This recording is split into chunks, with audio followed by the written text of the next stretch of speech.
Oi, esse aqui é o SQS, o podcast da Revista OS, certo? Eu estou aqui com a minha companheira, Adriana Rey, que vai estar sempre com a gente aqui todas as semanas. Com a maior alegria e com o maior prazer. Obrigada. Prazer é meu. Vamos nessa para mais uma. Hoje um dia bastante especial conosco por aqui. Seja bem-vindo. Olá a todos. Deputado federal Ubiratã Sanderson, também policial federal, agora licenciado, mas há 25 anos já, não é, deputado? Atualmente preside a Comissão Permanente de Segurança Pública e de Combate ao Crime Organizado na Câmara dos Deputados. É realmente uma honra recebê-lo para essa conversa um pouco mais informal e descontraída. O senhor tem muito a nos contar e nos acrescentar. Obrigado pelo convite, Adriana. Para mim é uma satisfação estar aqui em São Paulo hoje, em especial na Revista Oeste, né? Canal de comunicação que eu sigo não é de hoje, já desde 2019, e vendo o desenrolar, né, os desdobramentos da política nacional, eu vejo que a atuação da Revista Oeste como um canal independente, idôneo, diga-se de passagem, responsável por tudo aquilo que divulga, ter um canal dessa grandeza, né, para nós deputados federais, para a população em especial, né, é uma tranquilidade, porque vivendo num Brasil, isso não é segredo para ninguém, onde a imprensa, modo geral, claro, não vou generalizar, mas onde a imprensa, modo geral, sofre uma espécie de cooptação por parte do governo petista, do governo Lula. Isso é uma estratégia que não é só da esquerda brasileira, é uma estratégia que a esquerda comumente usa mundo afora. É assim na Rússia, é assim na China, é assim na Venezuela. Eu estive recentemente na Argentina, é assim na Argentina. Logo, seria assim no Brasil, como está sendo, né? Então, espaços como o da Revista OS aumentam suas responsabilidades de levar notícia, informações idôneas, sérias, corretas à população brasileira, do Rio Grande do Sul, que é o meu estado, até o norte do país, passando por São Paulo, obviamente, né? Não é à toa que a Revista Oeste está aqui em São Paulo, porque né, a locomotiva econômica brasileira está aqui. O estado que tem a maior população do Brasil está aqui em São Paulo. Então, mais uma vez, muito obrigado pelo convite, Adriana. E Dagomir. Agobir? Claro. Mas pode chamar de Dagô. Dagô. É isso. Então, pode chamar de tu também. Tu, Como... Dagô, parabéns pelo projeto de vocês. Obrigado. E eu sempre à disposição em Brasília ou onde estiver para conversar, trocar informações. A Câmara dos Deputados tem uma dinâmica muito viva, a cada momento um fato novo, né? E a partir desses fatos novos, desdobramentos precisam serem adotados pela Câmara dos Deputados. Nós estamos acompanhando agora, e eu com muita preocupação, né, por ter passado 25 anos na Polícia Federal, convivendo com o enfrentamento ao narcotráfico. Tive a honra de ter sido eleito no início do ano presidente da Comissão de Segurança Pública da Câmara, e estamos muito preocupados com a tendência de o STF liberar o consumo de droga no Brasil. Isso vai ser um desastre. Repito aqui para os nossos assistentes e ouvintes. A liberação ou a descriminalização, que na prática será a legalização do consumo de droga, será, não é pode ser, será um desastre para a sociedade brasileira, notadamente para a nossa juventude. Eu sou pai de 2 filhas, não quero que as minhas filhas, né, tenham facilidade, contato, incentivo a usar droga. Eu trabalho, me esforço para que elas tenham incentivo por estudo, para terem uma profissão, para irem para o mercado de trabalho aqui dentro do Brasil, sem precisar ir embora do Brasil.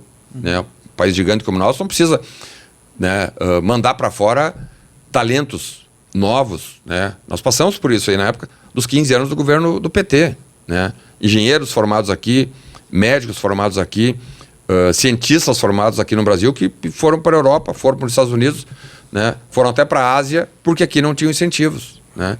Então, o incentivo à juventude não é o incentivo deletério que está sendo promovido pelo STF na liberação das drogas. O incentivo tem que ser para estudo, para darmos condições de permanência da nossa juventude. E por isso, lá na Comissão de Segurança Pública, nós estamos muito preocupados. Eu, particularmente, estou muito preocupado. Já chamei a atenção de outros parlamentares para essa pauta. Chamamos, inclusive, o presidente da Câmara, Arthur Lira, para que no nosso quadrado ali, Câmara dos Deputados, façamos alguma coisa. Claro, o Senado também tem que participar. O presidente do Senado já deu mensagens e entrevistas dizendo que não concorda com o direcionamento dessa ação usurpatória por parte do STF. O STF está usurpando. Porque se há uma lei em vigor, é uma lei 11.343 de 2006, que estabelece que o consumo de droga no Brasil é crime, não vai o STF dizer que não é mais crime. E não tem essa história, mas nós vamos criminalizar até 60 gramas, não será crime.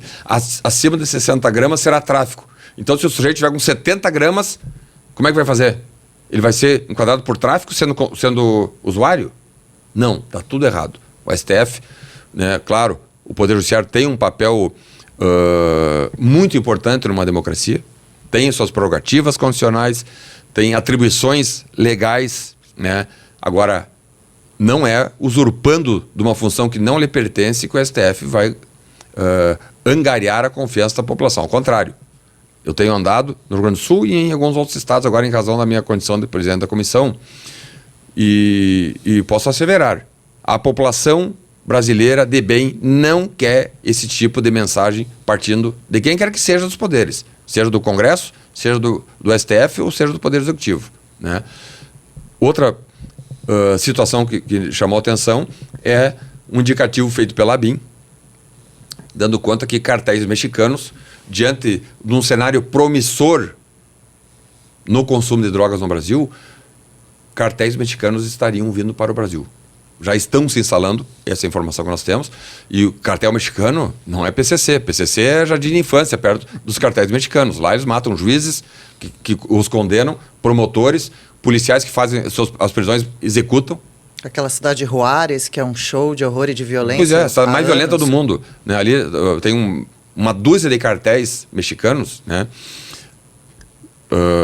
Sinaloa, Juárez, Tijuana, Tijuana é a maconha, né? Então, quando eu vi votos do ministro do STF dizendo a maconha nem é prejudicial, eles só podem não estar sabendo o que estão falando, né? É uma preocupação muito grande, né? O senhor acredita que o tráfico de drogas, então, no nosso país, deva ser combatido de qual forma, com quais leis? Primeiro, só há tráfico quando há consumo. O tráfico aumenta e se empodera quando o consumo se agiganta. Lei da oferta e demanda. Isso é assim em todo mundo, né? Os países que liberaram o consumo de droga, alguns liberaram a venda, vamos dizer assim, a venda controlada de maconha. É o caso do Uruguai. Então, no Uruguai, pode-se comprar num período X 20 gramas de maconha sob a tutela do Ministério da Saúde em farmácias credenciadas. E tem funcionado esse sistema? Eu estive no Uruguai há um mês, Adriana, é bom tu falar sobre isso, e estive lá falando com autoridades uruguaias, inclusive autoridades policiais do Uruguai, eles estão apavorados, né? Porque a questão do uso de droga tem uma questão relacionada à saúde pública, que é muito ruim, né? Eu não quero uma filha minha fumando maconha, porque ela vai se acabar em termos pessoais e profissionais. Quem usa maconha, quem usa qualquer droga, não tem força para estudar, não tem força para trabalhar, né? Enfim, não tem nada de bom o uso de drogas, nada, né? Aí temos num debate uma deputada federal da esquerda dizendo, mas o senhor é contra a liberação de maconha, mas é a favor do álcool. Eu digo, eu sou contra também o álcool, eu não bebo, né? Mas não é uma questão que eu, pessoalmente, tenho que defender o uso de álcool, não, né? Já há uma proibição no Brasil dos menores adquirirem álcool, né? Agora, e o álcool é deletério também, né? Eu falo com tranquilidade porque não sou dado uma droga destrutiva, a bebida alcoólica. O álcool porém também autorizada no país, autorizada, né? Para maiores de 18, como o senhor mas a questão que eu quero assinalar é que o álcool não é tão deletério como as drogas, como maconha, crack, cocaína, êxtase, LSD, heroína, anfetaminas. Não é tão... É ruim, claro que é. Mas tu não vê, por exemplo, alguém que seja viciado em cerveja, ou em chopp, ou em cachaça, né, roubar sua própria mãe para comprar cerveja. Mas tu vê, e nós vemos todos os dias. Crimes hediondos com os outros. Pois é, mas tu vê assim, ó, gente que é viciada em crack, em cocaína, em heroína ou em maconha, roubar a mãe, se não matar. Já tem um caso de filhos matarem seus pais para pegar um dinheiro, para pegar R$5 para comprar crack, ou para comprar maconha, ou para comprar... Fica então, escravizado. Essa relação que precisa ser esclarecida, né? Álcool, uma cerveja, chopp ou cachaça é ruim? Claro que é ruim, eu não gosto, né? Mas não dá para comparar um usuário de cocaína com um tomador de chopp, de cerveja. Mas o que a gente pode esperar dessa discussão no parlamento, afinal? Então, encaminhando, né, para a pergunta que tu fizeste, primeiro, né, a legislação tem que endurecer mais a repressão ao consumo, a contenção ao consumo, não é liberando, né? A tendência do STF é liberar, já está 4-1, né? Até me surpreendi com o voto contrário do ministro Cristiano Zanin, né? E em cima me perguntaram por que será que ele votou contra? Eu digo, porque ele veio das ruas agora. Os ministros que lá estão alienados da realidade brasileira. A última renovação, eu acho que o ministro mais novo está há 10 anos lá. Eles não saem às ruas. Eles não vão numa farmácia, eles não vão num supermercado, eles não andam de avião público ou comercial, né? Então eles estão alienados, vivendo numa bolha. Se eles saíssem, se qualquer um desses ministros que está votando a favor do aborto, a favor da legalização da maconha, etc., né? Ou que está lá votando, por exemplo, a volta da obrigatoriedade da contribuição sindical, por exemplo, estou dando aqui exemplos, né? Se eles saíssem às ruas, eles veriam que a população não quer isso aí. Nós, como deputados, eu ando, vou numa farmácia, eu vou numa festa, pego um voo, pego um ônibus, enfim, e as pessoas me cobram. Deputado, né?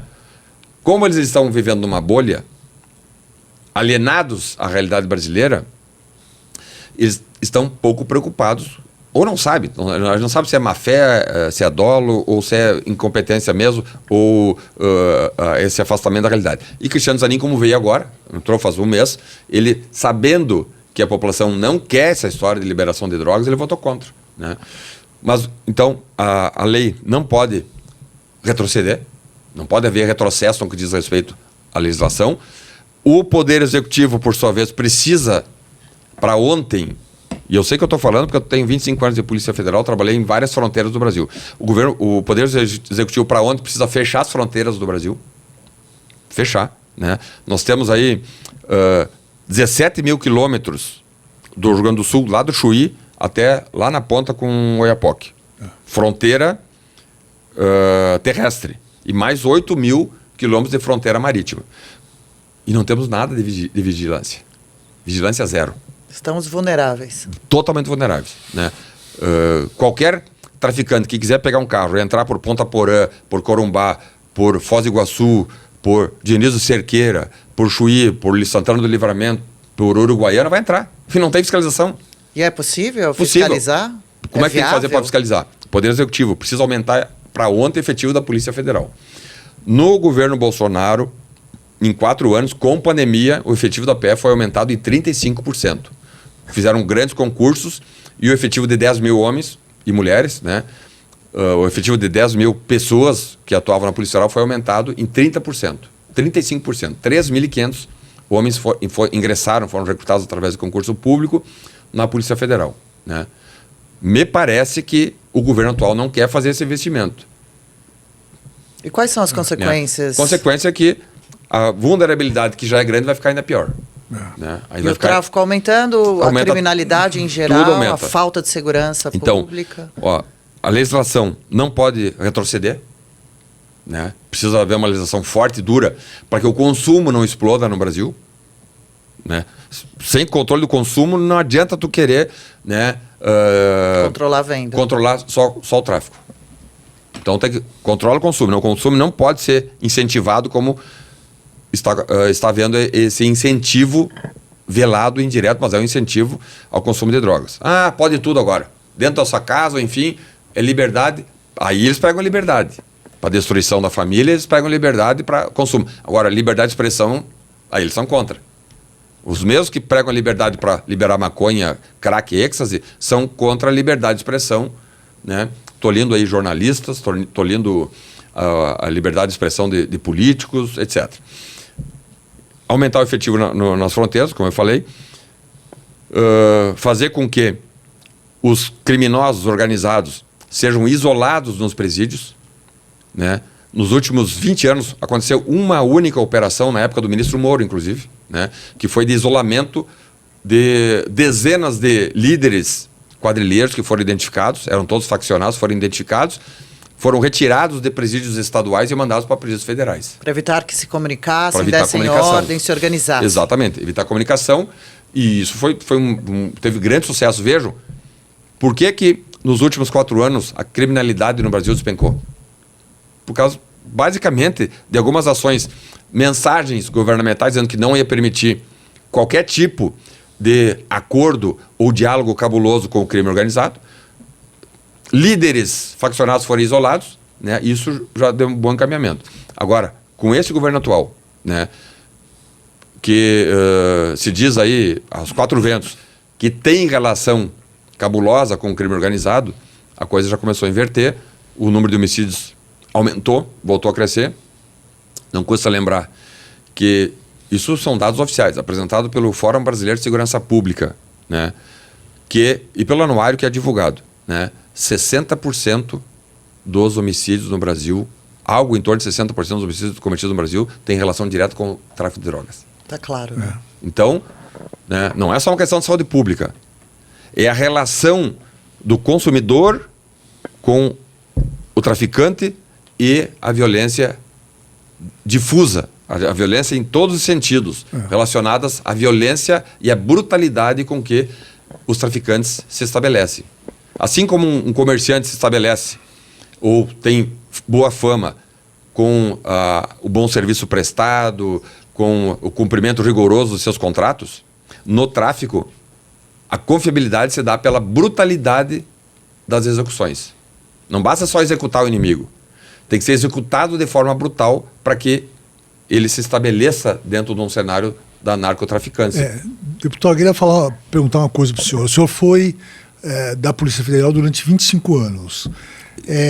Estou nativo, só licenciado, né? Licenciado, De que então. eu largar a política, eu volto para a Polícia Federal. Eu queria saber, talvez o senhor seja uma questão delicada para o senhor, mas a Polícia Federal teve um papel incrível, foi admirada no país inteiro durante a Operação Lava Jato, e hoje ela é considerada a polícia do ministro da Justiça. Alguns dizem que isso é uma traição, outros dizem que não, eles têm que cumprir a função que é dada pelo governo. O que o senhor acha disso? A Polícia Federal não é a polícia do Lula e nem muito menos a polícia do ministro da Justiça, Flávio Dino. A Polícia Federal é uma polícia do Estado.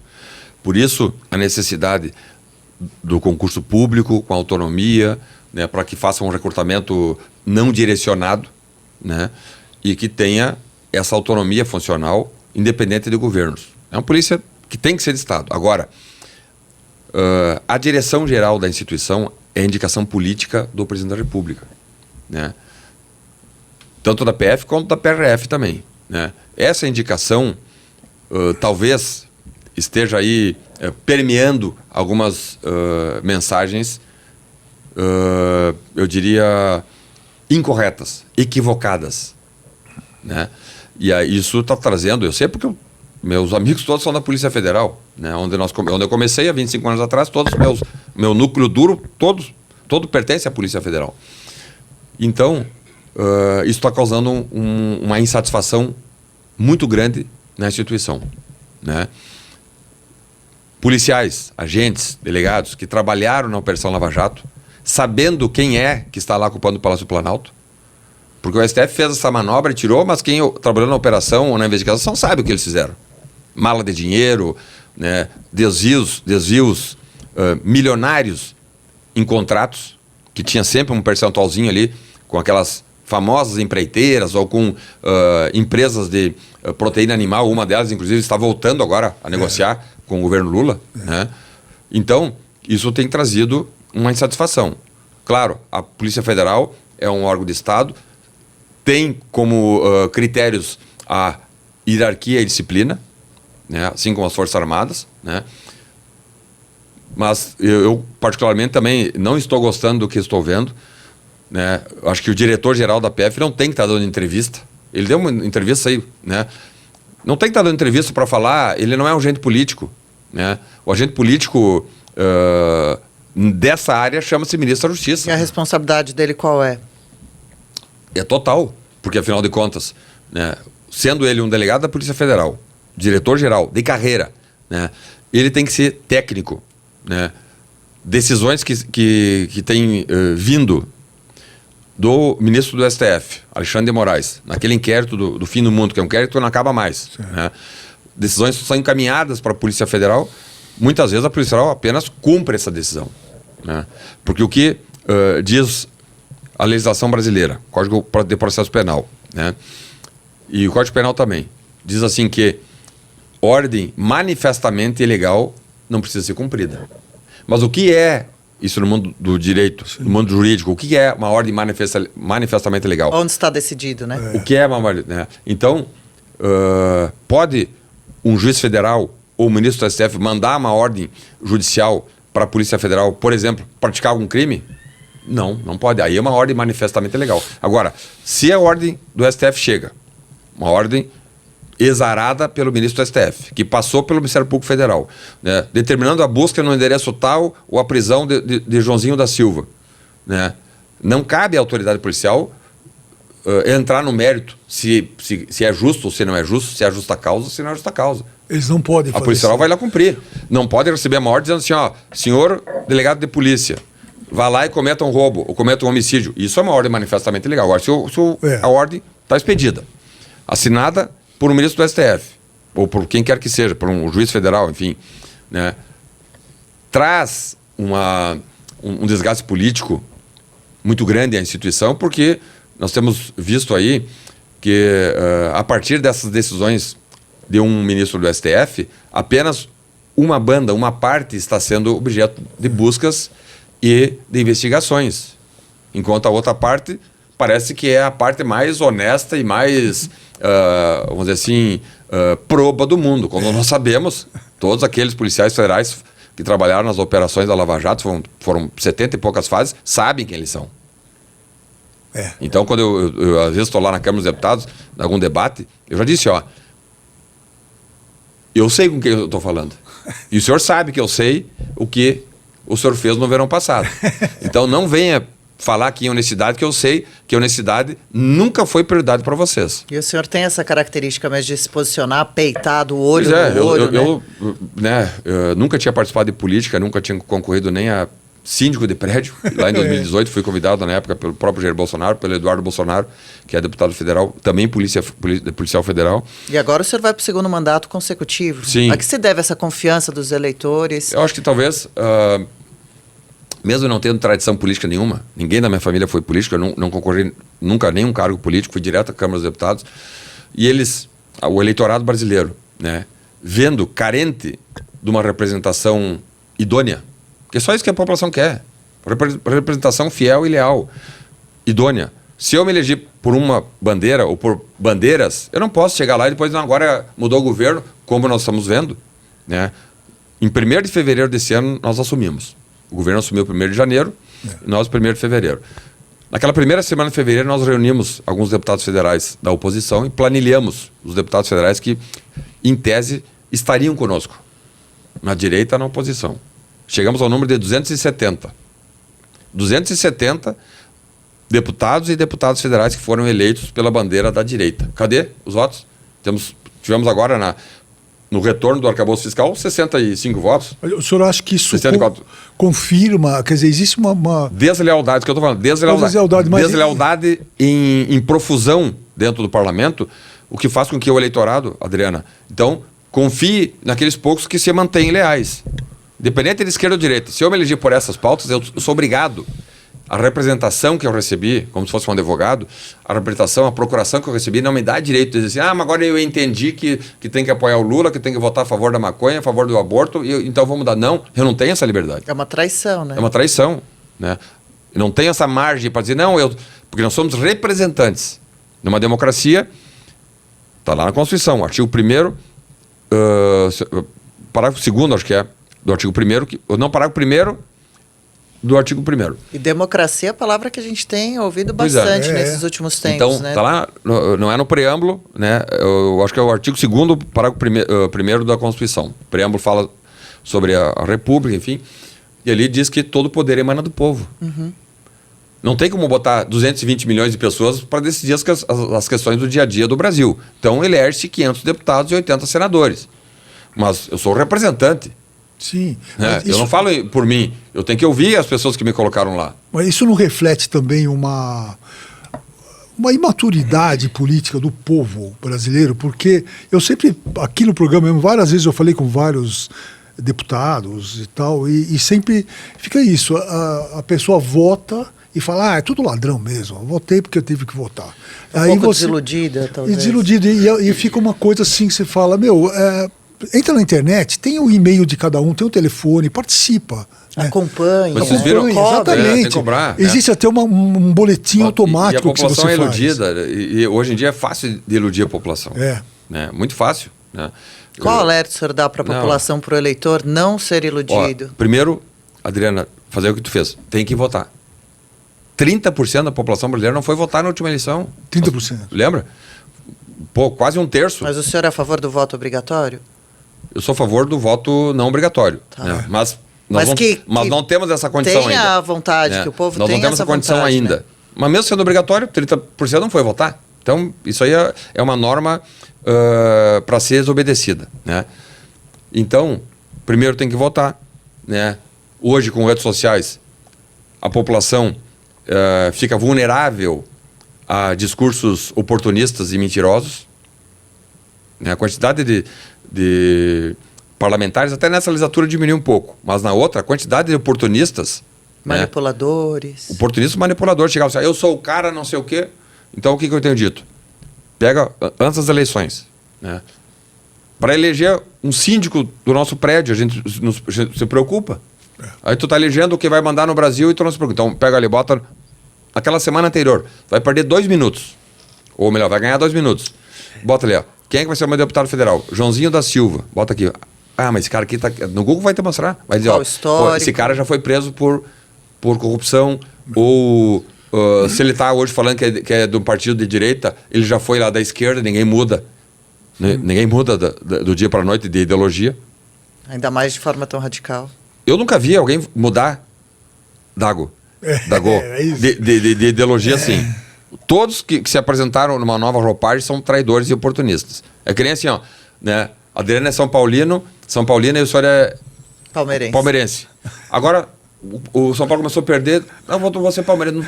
Não tem como trocar isso aí. Não tem como trocar. Então, a população primeiro tem que ir às urnas. 30% de abstenção é muita abstenção. Né? Num país que tem condições, nós não estamos falando da Argentina, que 1/3 da Argentina está lá no meio do gelo, ou da Rússia, que 2/3 da Rússia está no meio do gelo, tem dificuldade de locomoção. Né? O Brasil, né, com algumas dificuldades na Amazônia, há a possibilidade de chegar até uma urna. Né? Então, ir votar, dar um Google nos nomes, verificar quem é Joãozinho da Silva que está se apresentando, se informar. Né?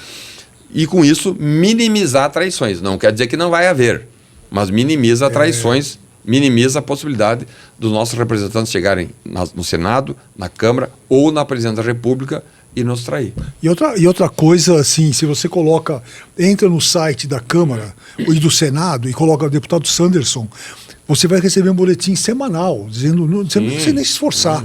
Ele chega dizendo o que cada deputado fez. Equipe de trabalho, né, se tem envolvimento em algum escândalo, qualquer escândalo, né, se é participativo, né, se fala com a imprensa, se fala com a população, se fala com o eleitor, que se dá retorno às demandas que recebe do eleitorado. Né?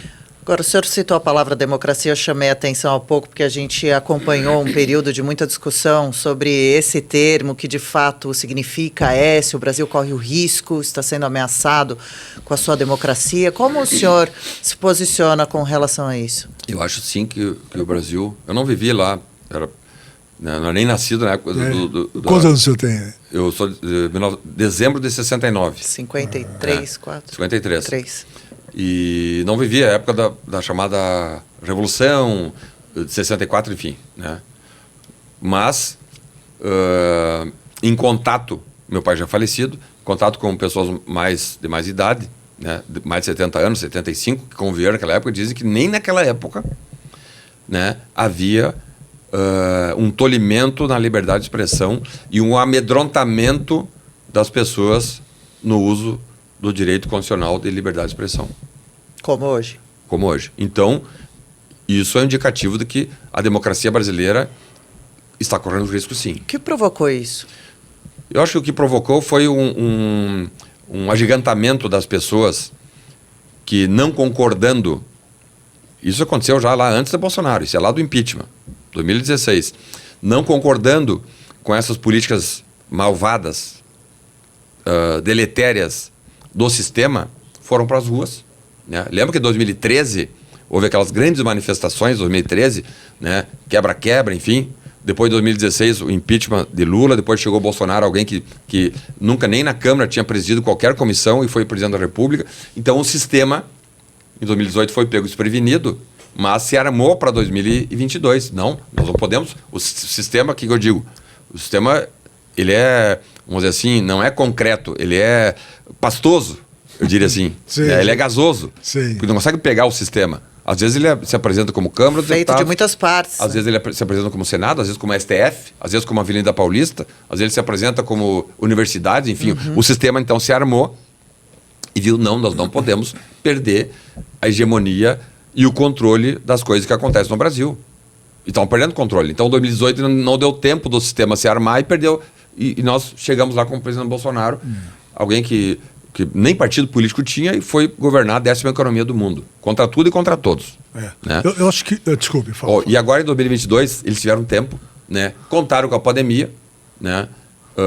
Que foi um momento muito ruim para nós todos. Foram 2 anos, eu estava lá, atuava na vice-liderança do governo, foram 2 anos muito pesados, dificílimos, né? Porque ao mesmo tempo que tínhamos que tocar o Brasil e evitar que a economia ruísse, mas ao mesmo tempo entregar vacina, respiradores, medicamentos, né? Os hospitais do Brasil inteiro.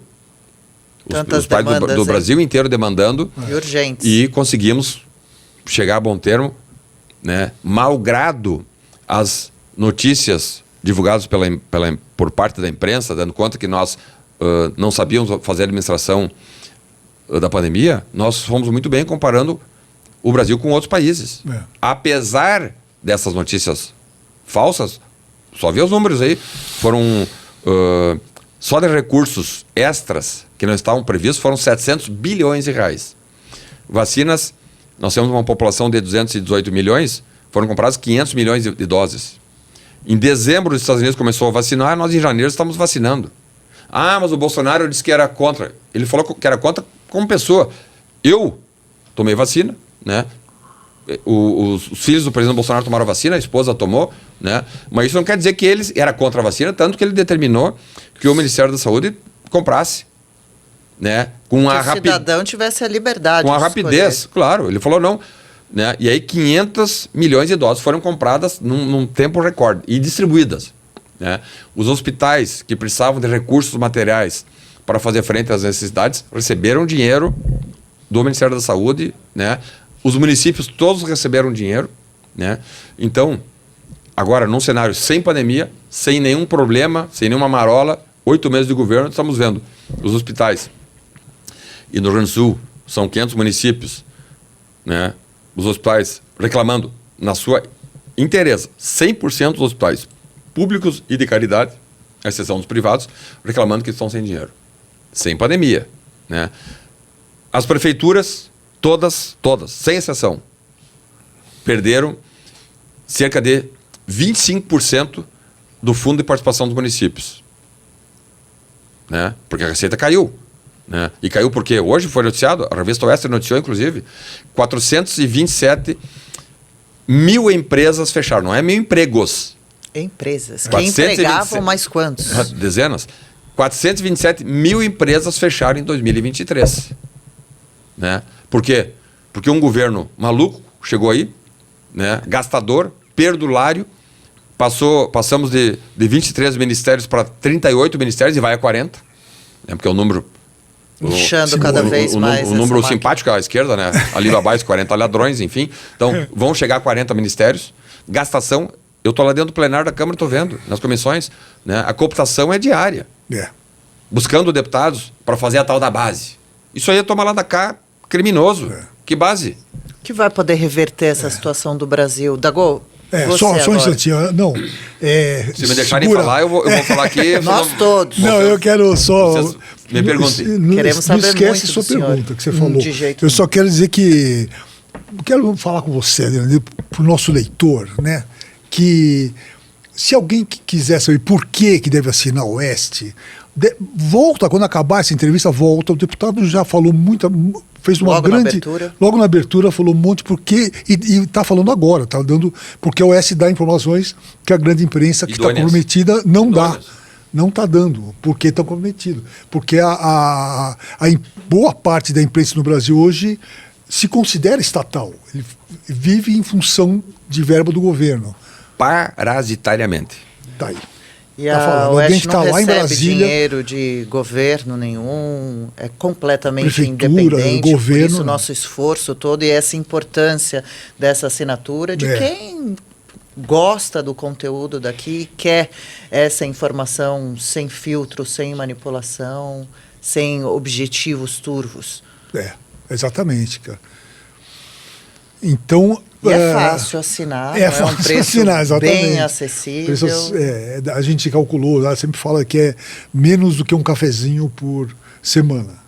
E vale lembrar que a gente tem atingido marcas impressionantes que mostram o Quantos quanto mil esse assinantes conteúdo... hoje a revista Oeste tem? Hoje? Olha, existe uma campanha de Até o fim 100 do mil, ano ter de 100 chegar a mil 100 mil. Mas agora está assinaturas. cerca de 60, ou seja, Faz um apelo aí, deputado. Vamos fazer. Não, a revista Oeste, eu sou fã, não é de hoje, né? É um canal que me Porque representa. o senhor não dá entrevista para qualquer canal. Não. Eu procuro. O nosso tempo também é muito curto, né? A gente precisa se dividir entre Estado, entre a Câmara, os deputados, comissão. Agora estou presidindo a Comissão de Segurança Pública, tem sido demandado em outros estados também. Mas 60 mil assinaturas, Dagô, qual é o canal que tem 60 mil assinantes? hoje- Olha, é difícil, e eu não conheço ninguém. É verdade. Então, E ainda mais fazendo parabéns, esse esforço. parabéns a vocês. E se preparem que não vai ser 100 mil, são passados 1 milhão.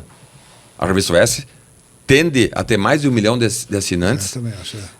produto, mais uma vez, da confiança e da idoneidade das informações que vocês passam. E é uma audiência qualificada, diferenciada Pô, né? e A gente- privilegiada também. Quem anda Brasil afora vê que a população de bem do Brasil não está concordando com o que está vendo aí, em termos políticos e em termos econômicos, né? E esses dias, num debate lá na Câmara, eu falei essa expressão também, de bem, e fui instado por um parlamentar da esquerda, Sim. governista. O que o senhor quer dizer com de bem? Eu digo, se o senhor quiser, eu digo aqui exemplos bem fácil para você. Ó.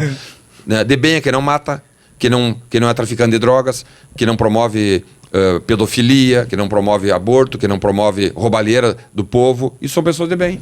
Deputado, Já dando uma indireta para ele sabendo. Eu só não cometer esse tipo de situação que eu vou classificar como pessoa de bem. Agora, como é que eu vou classificar pessoa de bem? Alguém que aplaude traficante. bom, a gente falou da assinatura da Oeste e a Adriana, eu interrompi a Adriana, tinha uma pergunta para o De deputado. forma alguma. Estamos juntos nesse bate-papo aqui muito engrandecedor. E o ano que vem tem eleição às prefeituras, depois em 2026 mais uma vez a presidência. O senhor citou há pouco o poder emana do povo. De qual forma o Brasil pode mudar para melhor? Quais as principais armas que tem o próprio povo? Todo o poder emana do povo. Vou aproveitar então para fazer a retificação que eu tinha falado do artigo 2º. Artigo 1º, parágrafo 1º da Constituição Federal. Todo o poder emana do povo. Então, o povo é que manda. Né? Claro, numa eleição nós definimos a maioria. E essa maioria vai eleger no poder executivo um governante. Né? Para fazer a gestão do município, do governo, do estado ou a nível federal. Em âmbito parlamentar, né? Aí não há maioria. Porque no Poder Legislativo há uma representação de toda a população. Então ali não é o vencedor. Todo mundo votou ou em um partido, porque o voto é obrigatório, todo mundo votou em um partido ou em um deputado e um senador. Então todo o povo está representado lá na Câmara e no Senado. Pode não estar sendo representado no Poder Executivo. Porque o presidente da República, né, eu gosto de falar sobre isso porque eu sou um estudioso de direito constitucional. Numa república democrática, Isso é uma confusão. O presidente da República, o prefeito e o governador não são representantes do povo. Eles são eleitos para fazer a gestão da máquina pública apenas no Brasil, né? Porque aqui Interessante, né? o representante do povo é o parlamento. Sim. O prefeito não é o representante do povo. Ele foi eleito, tanto que pela maioria, né? Ele foi eleito para fazer a gestão e essa gestão, então, cobrada, controlada pelo parlamento. Se a gestão for leviana, for inconsequente, irresponsável e criminosa, o parlamento tem o poder de fazer o processo de impeachment e retirar, né? E em alguns países que são parlamentaristas, aí o presidente é o chefe de Estado, representa o Estado, enfim, falando para o exterior. E aqui, daí nós temos, no parlamento, aí temos o primeiro-ministro, que é o chefe, que é o gestor. Então o Brasil acumula o papel de gestor como de chefe de Estado. E essa confusão, às vezes, causa muito... eu sou presidente da República, agora eu represento... Não, o senhor é o gestor da máquina pública e que vai dar as linhas para as políticas públicas relacionadas à segurança, à educação e à saúde pública, que são os 3 tripés do serviço público. O resto é tudo penduricalho, né? O Estado não tem que estar administrando rodovias, nem metrô, nem aeroportos. O Estado, né? Essa é uma posição sua firme, né? O que eu já vi. O Estado o que é? O Estado, ele fala que é Estado mínimo, mas é o Estado necessário. Não, o Estado né? coerente. Coerente. Segurança pública, saúde e educação, só. O resto, eu acho até que há um agigantamento para a corrupção. Porque tu não vai fazer corrupção na segurança pública. A chance é muito pequena. As chances de promover corrupção dentro da educação também são pequenas, né? Na saúde tem mais chance. Agora, aonde é que vem a corrupção? Das grandes obras. Por que o PT se preocupa? Perde-se o controle. Não, é a produção de dinheiro para fazer a festa.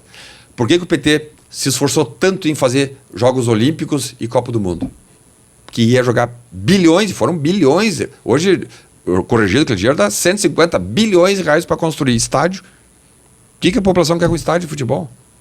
Né? Lá no meu estado, do Rio Grande do Sul, do meu time, o Grêmio, como o próprio Morumbi, são entes privados. A Arena não tem um centavo de dinheiro público. Né? O Palmeiras. Também é o Allianz. 100% de dinheiro privado. Né? Então, vamos lá produzir. São brechas. Estádios bilionários para a Olimpíada e para a Copa do Mundo. Para quê? Para sobrar uma barbinha. Tu imagina um contrato, bota 5% sobre 150 bilhões. 10% de 150 daria 15 bilhões, né? Então, no mínimo aí 10 bilhões de reais para o partido que está comandando o país botar no bolso, né? Nada justo. E falando em partido, o senhor está feliz no PL? Qual deve ser a participação do PL agora com Bolsonaro cabo eleitoral e nessas próximas se eu tenho tempo, eleições? quero ainda voltar, Dagô, antes de falar sobre a história do PL, sobre teoria geral do Estado. Então, o Estado existe, né, e foi construído, foi organizado lá nas polis gregas, cidades-estados, né, onde todos aqueles que queriam viver dentro de uma polis tinham que dar uma contribuição, que era o imposto, para, na polis, criarem-se os exércitos. Que não tinha polícia, era exército, que promovia a justiça. Né? Por isso, daí veio o nome polis de polícia. Né?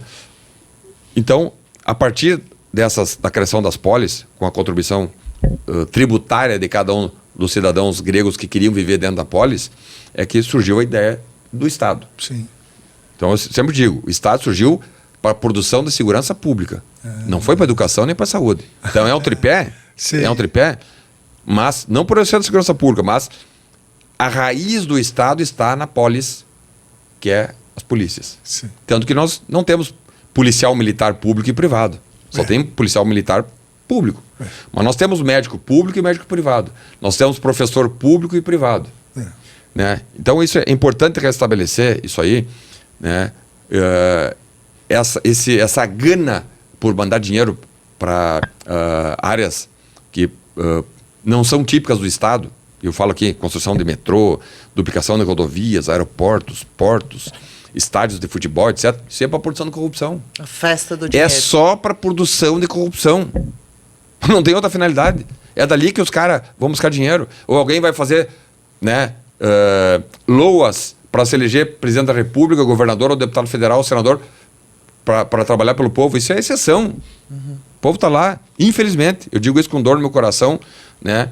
E digo até agora de cátedra, porque já estou indo para o meu segundo mandato, infelizmente, a classe política brasileira, né, continua sendo maltratada e mal falada porque dá causa a isso. E com 30% de abstenção por falta de confiança. Dá causa a já. isso. Né? Vários lugares que eu chego, né? Qual é a sua profissão? Eu digo, eu sou policial federal. Eu não falo que sou deputado federal. Porque tenho vergonha. Quando é que nós vamos limpar essa barra? Quando nós conseguirmos produzir algo de bom que nós não estamos produzindo. Se eu disse que 270 deputados federais chegaram com uma procuração para defender as causas da direita e das causas conservadoras e já passaram por lá de lá apoiando Lula, quer dizer, eu vou mergulhar da classe política quando? Nunca. Então, o que o senhor faz? Qualquer lugar que eu chego, eu sou policial federal. Não falo que sou deputado. Né? Porque me envergonham. Né? Me envergonham. Falando agora sobre, Adriana, sobre o PL, né? São 5.500 municípios no Brasil. O PL é o maior partido do país. 99 deputados federais. Agora é 98, porque um foi expulso. O tal do Yuri do Paredão. Ele é lá do Ceará, foi expulso do PL porque está apoiando o governo Lula, tirou foto com o Lula e fez propaganda por Lula. Então isso, ele quebrou um contrato que ele fez com o partido. Né? O partido tem muito bem esclarecidas as suas... E com quem votou na legenda, os seus, né, ideais, por exemplo? Exato, os seus ideais, e ele, né, não tem o direito de trair o partido. Ele pode renunciar ao mandato dele, ninguém é obrigado a nada. Como diz o gaúcho, obrigado é pau de arrasto. Né? Então, não quer ser deputado? Porque acha que não gosta do PL? Mudou de ideia? Sempre renuncia. Tu é empresário, volta a ser empresário. Né? Ninguém botou uma arma na minha cabeça para eu ser deputado federal. Se eu acho que só tem um papel, renuncia. Né? Vai lá, o que o senhor era? Porque política não é profissão. Era agricultor, era policial, era médico, jornalista. Volta a ser o que tu era. Né? Então, o PL hoje com 98 deputados tem a maior bancada, vai ter o maior fundo eleitoral para fazer essa base, elegendo vereadores e prefeitos que tenham currículos decentes e que tenham histórias decentes e que tenham uma vida política pregressa que autorize o nosso eleitorado conservador de direita limpa confiar para botar de vereadores ou prefeitos. Né? Isso eu tenho que chamar a atenção. Né? O sujeito que está filiado no PL, mas se envolveu em escândalos de corrupção, já teve no presídio por qualquer crime, né? Não me representa. Então eu peço, não votem em gente que tem ficha suja, mesmo que essa ficha já tenha sido lavada, entre aspas, pelo Poder Judiciário. Né? Não vote. Segundo, quem não tem um crédito ideológico partidário na direita, também não merece o nosso voto. Fulano era do PT, do PDT, até 2 anos atrás. Até meio ano atrás. Era do PT, do PDT, mas agora ele é PL. Não vai ter o meu apoio. O que eu puder fazer, nacionalmente, o que eu puder fazer para pedir para o eleitorado não votar nesses oportunistas, eu vou fazer. Ontem eu fui cobrado, enfim, me perguntaram sobre uma suposta coligação entre o PL e o PT. Eu digo, sinceramente, eu não ouvi falar disso. Eu não vi o Bolsonaro falar sobre isso. Eu não vi o presidente Valdemar da Costa Neto falar sobre isso. Nós, deputados federais, não falamos sobre isso. Eu sou contra qualquer coligação do PL com qualquer sigla partidária de esquerda, não só o PT. Qualquer sigla partidária de esquerda não terá o meu apoio, provavelmente não terá o apoio de dezenas de deputados federais e senadores do PL, né? O que indica que essa notícia de que é tudo igual, né? Vejam aí, ó, né? Teatro das Tesouras, não sei o que hoje eu ouvi falar, né? Que PL e PT é tudo uma jogadinha ensaiada, mas que são farinhas do mesmo saco. Isso aí não é verdade, né? Não é verdade. Se num cenário passado, né, havia essa do PL, no cenário passado o PL já se juntou com o PT, no cenário atual não existe essa possibilidade, produto de uma renovação que aconteceu já nas eleições passadas, quando gente como eu, que nunca tinha concorrido nem a síndico de prédio, que não tinha partido político, não sabia nem falar em discurso, em comício, eu e mais outros tantos, né? O PSL elegemos 52 deputados, 50 nunca tinham tido mandato. Só 2 deputados federais tinham tido mandato, que era o Eduardo Bolsonaro e o delegado Valdir, que era lá de Goiás. Porque o Nix Lorenzoni também foi eleito, mas ele estava no ministério. Então, dos 52, 50 sem mandato anterior. Novos. Gente que nunca chegaria. Eu jamais. Como é que alguém como eu, que não tinha tradição na política, que não tinha dinheiro, não tinha partido, né? Na eleição anterior, eu não pude falar um segundo no rádio e na TV. Porque o PSL não existia, então não teve direito. É isso que eu digo, a democracia. Que democracia é essa? Que alguém que é candidato não pode falar um segundo sequer para dizer o nome e o número sequer. Bem, chegamos e renovamos. Agora, 99 deputados. Tem muita gente que já pulou por lá de lá. Beleza, mas pelo menos a maioria do PL continua firme com suas convicções. E também a grande maioria... E é preciso ser radical com isso. Eu sou, nesse aspecto, eu sou radical, né? Alguns dizem, mas eu não gosto de ser radical. Eu sou radical com decência, honestidade e contra vamos dizer assim, a traição coletiva que se costuma promover no parlamento. Nisso eu sou radical. Porque senão não tem sentido, né? Até pro cara que é petista, ele vota no petista e o cara muda de lado. Então, não, seja coerente, né? Dagô e Adriana, ouvintes da Revista Oeste. O ano que vem, nós temos que eleger vereadores e prefeitos decentes, né? O partido não é um fim em si mesmo. Ele é um instrumento que, aliás, no Brasil exige partido político. Muitos países não precisam. Tem as candidaturas independentes. Eu sou favorável a isso, inclusive. Né? Mas o Brasil exige partido político. Então, tendo a exigência de um partido político, né, e não sendo um partido político um fim em si mesmo, ele é um instrumento para que possam se organizar cidadãos para colocar propostas e que, para irem ao parlamento, né, trabalhar para que a vida de uma população seja minimamente organizada, né? Mas vamos utilizar, então, dessa base que nós possuímos no Brasil para formar bons vereadores, 5.500 municípios tendo bancadas de vereadores decentes e honestos, certamente o Brasil vai evoluir. Boa. E agora, deputado? por outro lado, se nós evoluirmos, né, desistirmos, não, é todo mundo igual. Não, faz uma pesquisa que dá para separar o joio do trigo. O joio e o trigo são parecidos, né? Olhando o joio parece trigo, mas olha um pouquinho mais. Perde, como eu disse, 2 minutos. Vai lá, pesquisa. Fulano está aqui com a bandeira do Brasil, é do PL. Vamos ver lá quem é o cara. Quem sabe ele já foi envolvido lá com uma prisão por pedofilia, como é o caso, já aconteceu, por tráfico, né? Ou, enfim, com violência doméstica. Desse voto, né, podem ser muito graves. Com corrupção, né? Com pautas que não representam a direita. Então, acho que olha com atenção, bota uma lupa que tu vai ver que o joio não é trigo. É parecido. Isso é palavra de gaúcho, né? Porque vocês entendem de trigo. Trigo... Nós só perdemos para a Argentina. Deputado, a gente queria conversar tantos mais assuntos com o senhor, nosso tempo está correndo, mas, por exemplo, para quem não entende bem a discussão sobre armas e o senhor é um expert no assunto, tem como cidadão do bem se proteger com uma arma? De qual forma? Que ficar atento nessa discussão? A lei federal não mudou. Lei 10.826, que é uma lei de 2003, né? Ela autoriza o cidadão brasileiro de bem, mais uma vez, que preenche os requisitos legais, ter um porte de arma para proteger a si, a sua família ou a sua propriedade.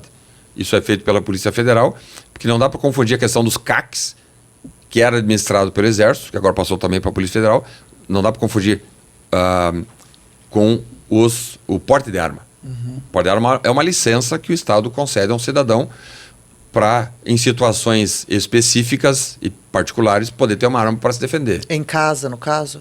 Não, pode ser na rua. Pode. Em casa é chamado o registro, licença de registro, né, que os critérios são menos rígidos para o sujeito ter uma arma em casa. Né, sempre para fazer a defesa. A arma não é para atacar. Do seu lar, né? A arma é para defesa. Da sua família. Quem usa a arma para atacar é criminoso. Claro. Né? Então, o governo do PT, né, cumprindo uma pauta ideológica nas primeiras horas do governo. Foi dia 1º de janeiro, de manhã, já apresentou um decreto revogando um decreto do governo Bolsonaro que tirava burocracias apenas.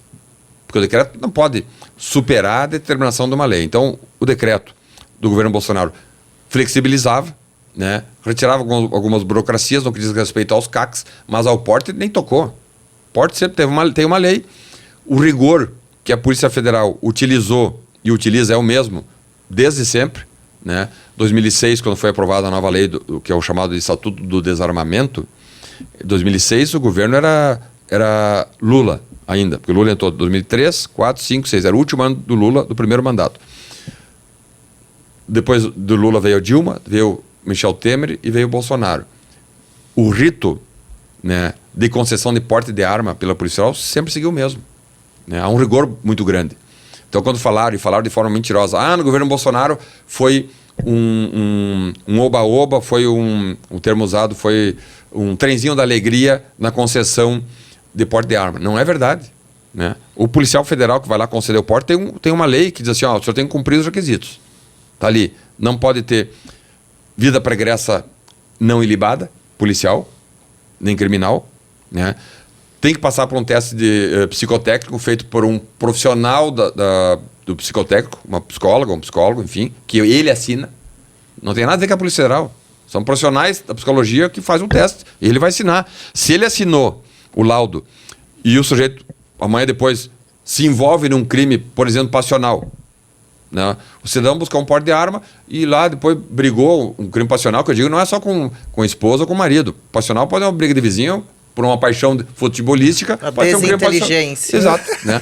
Bem, aí se o psicólogo assinou dizendo que ele tinha condições psíquicas e mentais e equilíbrio suficiente para ter uma arma, se ele assinou e ele cometeu um erro ali na frente, cometeu uma injustiça, um abuso, quem vai responder é o psicólogo. Né? Ou seja, muita responsabilidade quando assina. Então, a Polícia Federal sempre cumpriu esse rigor, fazendo pesquisas da vida pregressa, com o teste psicológico e com a prova de manuseio de armas. E a prova também aí é feita por instrutores não policiais federais. São instrutores que são credenciados na Polícia Federal. Cumprindo esses requisitos, os 3 requisitos, ainda assim a autoridade policial vai verificar, né? Ele cumpriu os requisitos, mas ele tem necessidade de ter uma arma, aí está no requerimento do cidadão, vai dizer, eu preciso de uma arma por isso, porque eu moro para fora, tenho uma propriedade, tenho uma chácara, tenho uma fazenda, tenho uma estância, eu tenho uma granja, né? Ou eu já fui ameaçado, e aí a polícia, com base nisso, vai conceder o porte de arma. Agora, diz assim, eu quero o porte de arma porque eu quero. Muitas vezes a polícia é criticada por isso. Né? O sujeito passou nos 3 requisitos, mas ele bota assim no requerimento, eu quero o porte de arma porque eu quero andar armado. Não, mas não vai ter arma. Ele precisa justificar por que ele vai ter uma arma. Né? Isso não é só no Brasil, isso é assim nos próprios Estados Unidos. Né? Você vai no estado do Texas, onde há uma tradição armamentista muito forte, como há uma tradição armamentista também muito forte no Rio Grande do Sul, mesmo lá no estado do Texas precisa uma autoridade e vai dizer não. Regras rígidas. Pode usar, não é cada um vai botar uma arma na cintura agora e vai sair. Não é assim. Faroeste. Né? Aí vira faroeste. Né? E não é assim. Então, isso é preciso dizer que do governo Bolsonaro, esse rigor e essa responsabilidade sempre foi mantida. Né? Foi oba-oba. É mentira. Quando agentes ligados ao PT, à esquerda, dizem que no governo anterior foi oba-oba, estão mentindo. Só pegar os números. Né? Porque o porte para o sujeito andar na rua armado é concedido pela Polícia Federal e sempre seguiu um rito, não houve um agigantamento do número de portes. Né? E os CACs, que têm arma apenas para ir para o stand de tiro, para uma competição, né? Eu fui competidor já de pistola, de fogo central, enfim, tiro de precisão, e os atiradores não podem botar uma arma na cintura e sair na rua, é só para ir para o stand ou para a competição. Eventualmente, e os casos são minoritários, 0,01% dos CACs foram detidos com arma na cintura na rua. Isso é um abuso. Ele não está sendo um CAC responsável. Logo, ele tem que ser... tem que perder... Punido de alguma forma. Punido, tem que perder a licença, porque ele está jogando toda uma categoria que hoje tem algo em torno de 700 mil atiradores, está botando toda uma categoria no lixo por sua irresponsabilidade e egoísmo. Ô, deputado, desculpe interromper, a gente está chegando na hora. Eu queria que o senhor desse uma olhadinha nas anotações da Adriana. Ela está cheia de perguntas para fazer. Eu queria convidar o senhor a voltar mais alguma vez. Volta, para a gente falar um pouquinho também Porque do agro, tem que muita é tão coisa para forte conversar. lá na região do Eu queria conversar sobre o Grêmio, eu acho importantíssimo a gente conversar. Falar e também sobre facções criminosas, Sim. cangaço, do Novo interior. Cangaço é um projeto que eu apresentei, fui o autor, feito de forma técnica, um projeto inovador. O nome em júris chama-se Domínio de Cidades. Aí pegou um apelido de Domínio de Novo Cangaço, mas o nome em júris chama-se Domínio de Cidades, que é... apavorante. Apavorante. Né? Eles pegam cidades pequenas, dominam literalmente mais as cidades. vulneráveis. Né? Pegam cidades pequenas, com 2 ou 3 policiais, fazem um aprisionamento desses policiais, com mini exércitos, porque todos os domínios das cidades que nós registramos, que a Polícia Federal registrou, é com 40, 50 homens armados de fuzil. Nossa. Então é um batalhão de criminosos que chegam e tomam a cidade. Normalmente contando com alguma ajuda intelectual de algum morador da cidade, que não é do mundo criminoso, mas, entre aspas, vende informações. Nós já tivemos casos de funcionários de bancos que indicaram, tal dia, tal hora vai chegar dinheiro. Facilita. Né? Tivemos informações de próprios policiais. Puta, que bonzinhos. Né? Que triste, então, cara. Para haver o domínio das cidades, né, como assalto a banco, né, sempre vai ter, são dados estatísticos, sempre vai ter alguém passando informação. Alguém que não é do mundo criminoso. É um cidadão, mas que se vende. Né? Ele vai lá, 50 mil reais eu dou a informação e acho que não. Só que ele está sendo criminoso tanto quanto o que está botando o fuzil na cara lá do caixa do banco. Então aprovamos esse projeto na Câmara de minha autoria. Nós estamos ali penalizando, inclusive esse que está passando informação que não é do crime, mas vai ter pena como se fosse do crime. Pesado. O sujeito que passa a informação, mesmo não tendo passagem nenhuma policial e nem conhecendo os criminosos, ele vai ser tratado como criminoso autor. Penas altíssimas.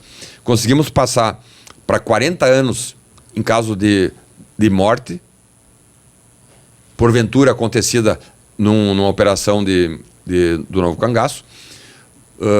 Fizemos também, isso é uma inovação importante que outros países já usavam, né, os atos preparatórios, né, que ainda não...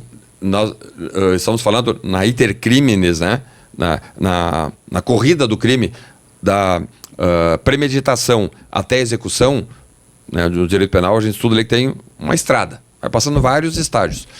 Mas os atos preparatórios no direito penal brasileiro não são penalizados. No domínio de cidades nós aprovamos para que haja criminalização nos atos preparatórios. Então, a quadrilha foi pega com fuzil, com explosivo, com toca ninja, com colete balístico, né, com aparatos, artefatos que indicam que eles fariam um domínio de cidades. Essa ação, mesmo não tendo corrida, vai ser penalizada se o projeto passar no Senado. A Câmara aprovou. O Senado está lá sentado em cima, como está sentado em cima de outros projetos também. Né? Se nós passarmos isso aí, nós, claro, vai ter que ter a sanção presidencial. Eu espero que o atual presidente, mesmo ele tendo uma familiaridade e muitos eleitores do mundo criminoso, mas eu espero que ele sancione. Né? Então, vamos ficar de olho, inclusive. Então, isso é muito passo importante, né, para que o Brasil evolua no enfrentamento à criminalidade. Né? Nós estamos passando vergonha mundo afora porque a legislação brasileira ainda é de 1940. Nossa, meu. Quando o Brasil, né, caminho de um século. No aspecto da economia nem existia, 1940. Nossa. Há 80 anos atrás, o que o Brasil era? Né, população menor, né, a capacidade econômica era muito menor. Então, hoje, na realidade de 2023, nós precisamos, né, dar um choque de realidade no sistema de justiça criminal brasileiro que, por sua benevolência, produz criminosos. Né? Hoje, eu repito sempre, eu digo aqui, não tenho problema nenhum de ser processado nem nada, porque isso é uma realidade. Como é que eu não vou falar? Né? O governo atual o governo de Lula da Silva e seus asseclas, né, tem mostrado resistência lá dentro do Congresso Nacional em todas as pautas que digam respeito ao enfrentamento do crime organizado. Todas. Né? Como se eles não estivessem convivendo aí com crime. Né? Crime em geral. Né? Então... Olho no Senado agora. Tendo esse cenário difícil, adverso, né? Adverso. Importante que a população cobre do Senado Federal nesse projeto específico do Domínio das Cidades, mas em outros tantos aí que temos lá, fim do foro privilegiado, que tem que acabar. O Brasil tem uma relação aí. O Brasil é um dos poucos países do mundo que ainda tem o chamado foro privilegiado. Os Estados Unidos não tem, a Alemanha não tem. No Brasil, 55 mil pessoas são tratadas de forma diferente do que o Joãozinho da Silva. Né? Então isso vale para o bem e para o mal. Dependendo da situação, ele é processado ou não. Dependendo da situação, o processo dele é arquivado ou é levado a julgamento em primeiro e último grau. Então, foro privilegiado tem que acabar, como também a possibilidade da prisão após a segunda instância, que também o projeto está parado na Câmara. Né? Enquanto países já discutem, para alguns crimes, prisão após a primeira instância, dependendo do crime violento, julgado em primeiro grau, recolhe a cadeia e vai recorrer preso. Aqui no Brasil, nós, quarta instância, considerando as possibilidades do recurso ao STJ, que é um recurso especial, recurso extraordinário ao STF. Então, se tiver dinheiro, colarinho branco, não vai ser preso. Há muito o que fazer, hein? Deputado, parabéns pela sua coerência, né? A gente, para quem fala, todo político é igual, tá aí um político íntegro, né? Pensa de um jeito e cumpre e faz o que promete, né? Eu agradeço muito. Eu confesso aqui, Tagô e Adriana, confesso. Olha, é pesado. Eu imagino. É pesado. Eu imagino, né? imagino. Eu formei convicção de que o sistema, ele te joga para fora. Espelhe, né? Como se fosse ele joga para fora. Vai empurrando. Ele joga para fora. Ele joga para fora. Muita coragem para não pedir para sair. Né? E... Bom, a gente espera. Mas eu sou insistente. Né? Eu sou insistente e temos outros insistentes, bons deputados federais, inclusive aqui de São Paulo, muito bons, e que, né, nós seguimos. A gente espera que o senhor não desista e que volte aqui. Precisamos dos insistentes. Para a gente conversar mais, porque tem muito assunto para falar. Uma segunda edição. Né? Vamos isso aí, né? Parabéns deputado a vocês, Sanderson, parabéns a vocês. muito obrigado. Viu? E conte sempre comigo, né, para falar sobre temas diversos. Né? Eu sou apaixonado pela questão da segurança pública, né? Mas dá para falar sobre muita coisa. Reforma tributária que foi aprovada é ruim para o Brasil. Ou melhor, desculpa, é ruim para os brasileiros. A reforma tributária é ruim para os brasileiros. Né? Foram fazer uma análise, claro que a indústria brasileira precisava de um fôlego, de uma musculatura, está ganhando, mas a indústria ela fala por 25%, ou 20%, 22% do PIB brasileiro e os demais. Né? Essa centralização que o PT fez questão de incentivar. Né? Quando nós estávamos votando a reforma tributária, quando eu via lá no plenário, defendendo o projeto da reforma tributária, Guilherme Boulos, Ivan Valente, Gleisi Hoffmann, eu digo, não pode ser bom. Só por isso já deve ser ruim. Porque quer Guilherme Boulos falando a favor da reforma tributária. Precisamos falar sobre a reforma tributária com o deputado por aqui também. Já fica o convite e obrigada pela disposição em tantos esclarecimentos. Sucesso nos trabalhos, a gente vai estar acompanhando. Obrigado. É isso aí, Adriana. E aí, então, você já sabe, toda quarta-feira, 20h30, tem um programa novo, inédito. Westcast para você. É isso aí. Até a próxima. Obrigado.